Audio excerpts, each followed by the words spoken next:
Les plus puissants au Cameroun sont ceux que Paul Biya aime dans sa grande magnanimité. Lui qui cause avec Dieu et qui a le droit de vivre et de mort sur nous tous. Il n'y a pas de gouvernement au Cameroun. S'il y avait le gouvernement, un ministre ne dirait pas qu'il n'y a pas le responsable de la gestion politique du sport au Cameroun. Ne peut pas dire qu'il n'y a pas assemblée générale. Et le ministre de l'administration territoriale supervise cette assemblée générale et le fait en défiant totalement l'autorité de celui qui est censé rendre compte au chef de l'État en matière de sport. Si le Conseil constitutionnel pense qu'il a les preuves de ce qu'il dit, qu'il nous les montre, tout ce que moi je demande au Conseil constitutionnel, c'est d'apporter la preuve que Paul Biya a gagné. C'est tout. Lui. Et nous sommes dans un pays où on se cache derrière la légalité pour continuer davantage à tuer les gens.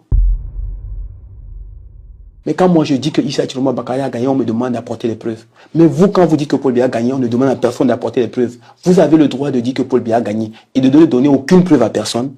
Moi, je n'ai pas le droit de dire que Issa Chiroma Bakary a gagné parce que je dois apporter les preuves. Le Cameroun va connaître un sort à la Libye, un sort à la Côte d'Ivoire, un sort à la Gambie. Ça veut dire ce que ça veut dire.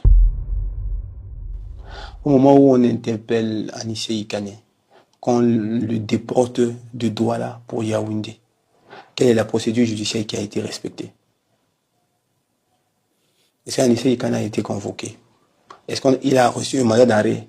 Est-ce qu'il a été interpellé sur la base d'un mandat d'arrêt? Voilà, c'est tout.